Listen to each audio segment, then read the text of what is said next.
and welcome to episode 3 of Sons of Significance, the podcast that's blowing up all over the place as we talk all things biblical masculinity. And speaking of biblical masculinity, I have got the man who epitomizes it in the most special way. It's Mark Van Pletsen. Stop it. But Mark, we want to jump right in where we left off. We're navigating through this incredible book called Ruth that we preached at a men's camp, and just looking at this guy called Boaz, a man of standing, and saying, what does it look like for us as the sons of God to become men of standing in an age where everyone is falling, where everyone is bowing, where everyone's being shaken and being thrown off course by the winds of culture, temptation, apathy, the battles without, and probably more importantly, the battles within our own hearts.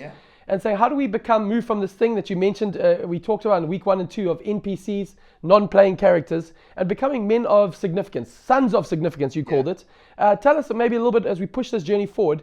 You made this statement that I think was so provocative, is that, and I've got my book full of notes that I took, and I love referring to them, but sons of significance are people when no one is watching. It's this idea of who are you when no one is watching?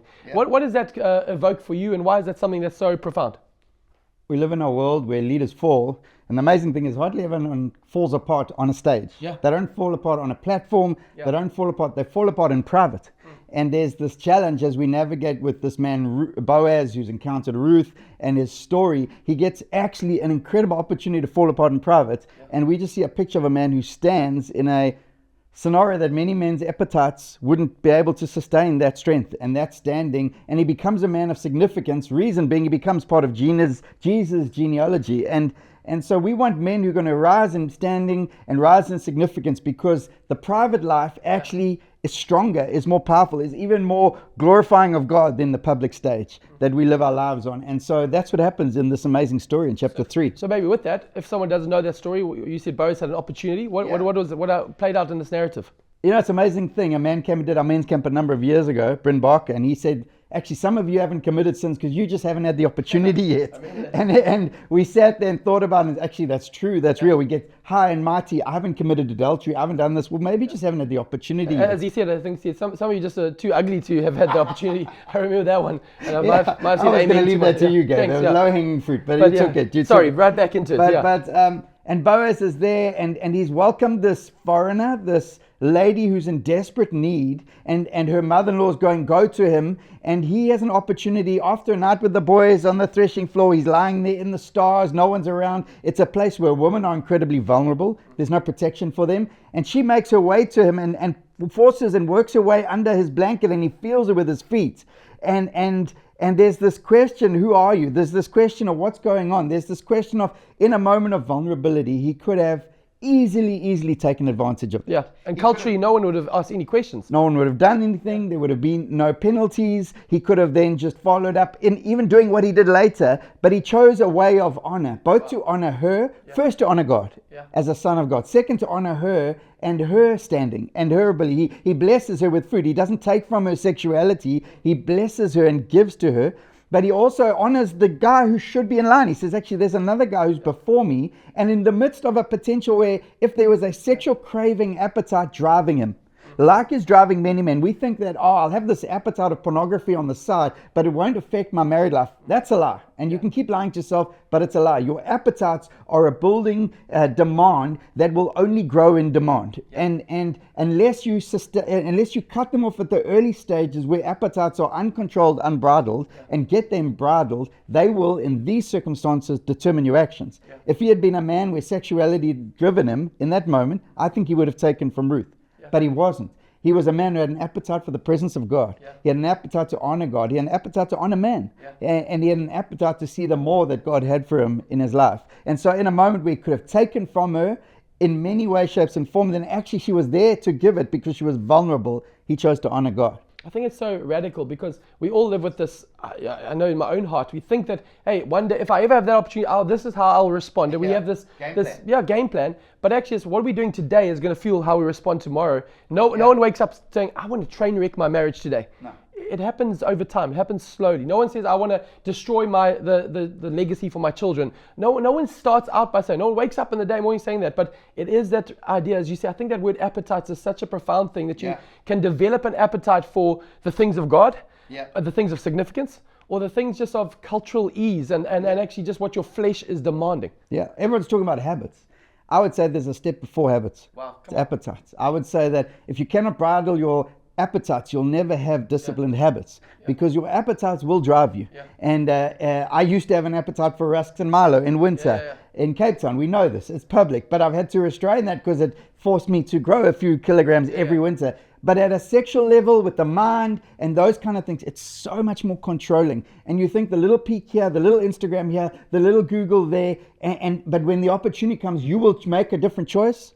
I don't think you will. And yet we see this man Boaz as a sign symbol, a picture pointing and showing us Jesus, a foreshadowing of Jesus, who chooses to honor God, honor man, honor her in that moment's Ruth of her vulnerability, and yet says, actually, I'm going to bless you and I'm going to send you out. And that was his moment in the dark. I'm telling you, sons of significance are formed, they are shaped, they are made in the dark. They aren't made on a stage, they aren't made in a profile, and they aren't made with a title. They're made as sons and daughters in the dark, when no one's watching except for the enemy and a father. And when we in that place stand, and in that place honor God, and in that place make the choices to bridle our appetites, to submit our appetites, we'll start defaulting into a life that looks like a son of God. It looks like a Boaz.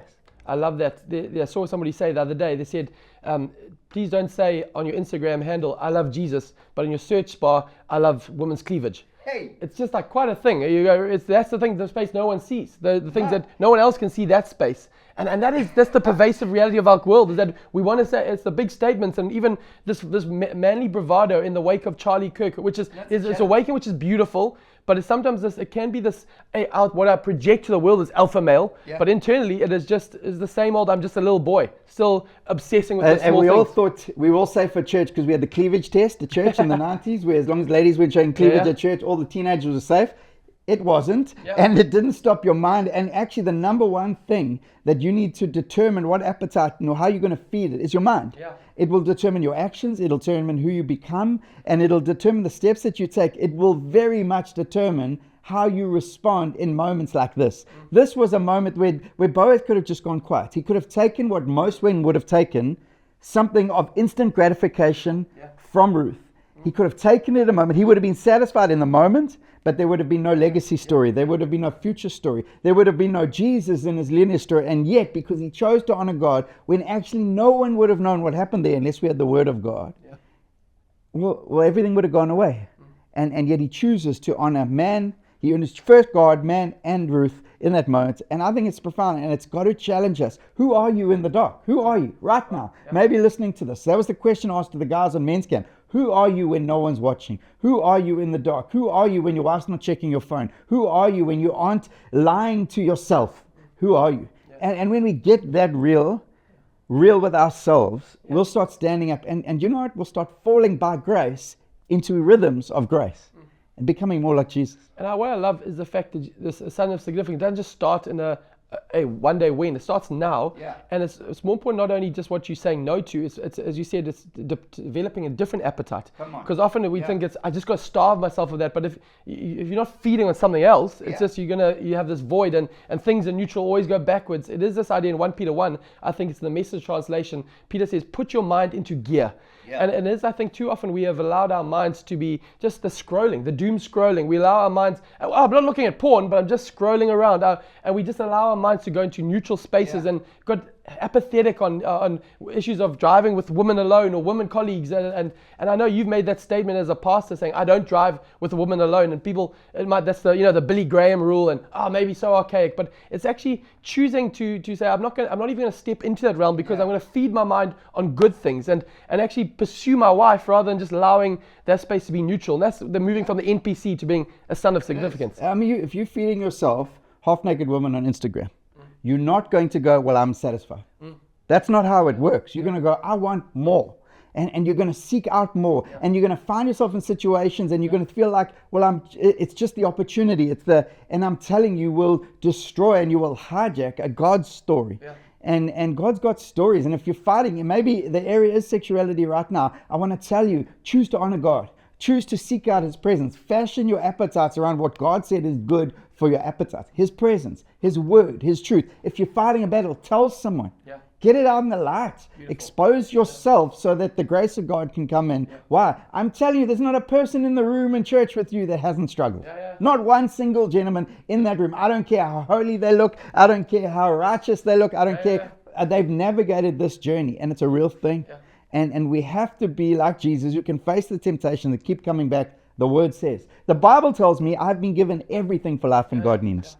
And maybe you're saying, well, it's the appetite of the world. I'm just a teenager. I'm just a young man. I've got appetites and desires. No, you have been given everything for life and godliness. Everything. Now trust that and walk into that. I think it comes to this reality. You said in the notes here, I wrote this phrase. Which is so powerful. You said cathedrals take a long time to build, but can come down in a moment. And it's just this, I think that it's a remarkable reminder that we used to say it in different forms, saying that what you build with your gifting, you can destroy with your character. What looks like amazing. We've all heard the stories of the business leaders or the church leaders or the sport profiles who had everything, the world at their feet, but one silly decision. And like, why would you trade that for that? It comes back to Genesis 3. Why would you trade all this for fruit? It's in the heart of every man. But if we're gonna change the world, we got to wrestle this thing of our appetites. We can't change that if we can't change here. And to rebuild is hard.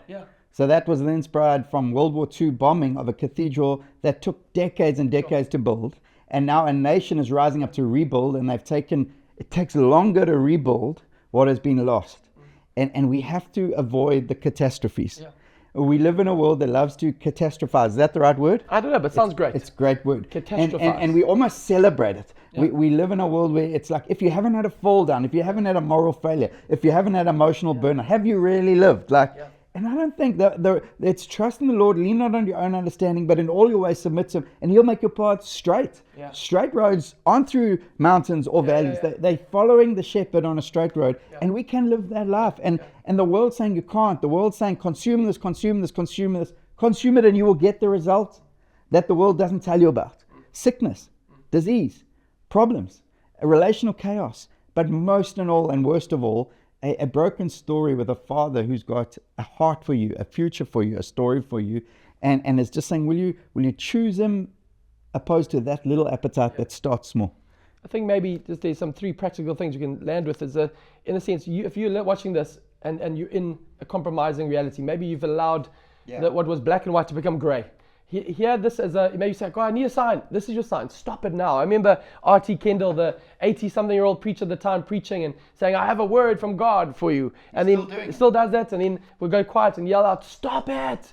And it was just such a jarring call to actually so often we people get into care and say, I wish somebody had warned me.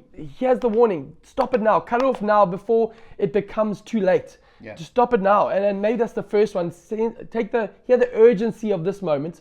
Secondly, I think there's this reminder to build. That actually is to develop your appetite. Don't just allow it to someone else's job or think it's just going to happen by osmosis. It won't. Stop the bad habits, but actually replace them. So actually, I'm going to lead my life in a direction. I'm going to lead my heart in a direction.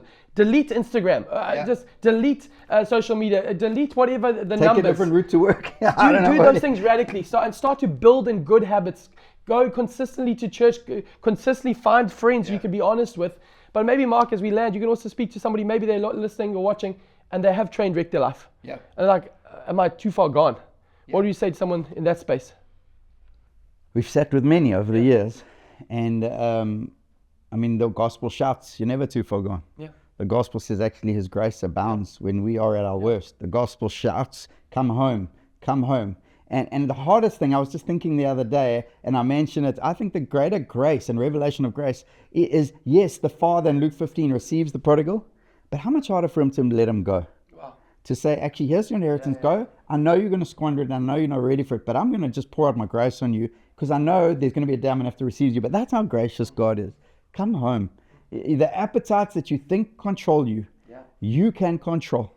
The Bible says, do not conform, in Romans 12 verse 2, do not conform to the patterns of this world, but by the renewing of your mind, you can test and approve what the Father's will is, His good, perfect, and pleasing will. There's a Father who is glorious, who has a will for your life, and He's calling you to more, but He's asking you to not conform and allow your mind to be renewed in His presence. And your pornography-ridden mind can be renewed. Your mind of I'll never be loved. I've got to go and get it. I've got to take. I've got to be in a world. I'm in a world of takers, and takers win. No, you need to be renewed, and you need to come back to a Jesus life, a Father story where His grace pours upon you, and get back into community. And if you've got a challenge, get into community, tell someone, and ask them to walk a journey with you. I've had that in my life. I think you've had that in your life. And God's committed to His grace in those stories. So it's remarkable just as we talk about what it means to be a son of significance. We are going to press on in episode 4. You don't want to miss out on that. We're talking hard and holy things, which I know is burning in your heart. Yeah. But what a privilege to journey with this journey with you, Mark, and with you as men, Life Changes Church, and those watching from further field. We'll catch you for episode 4 next time. Come on.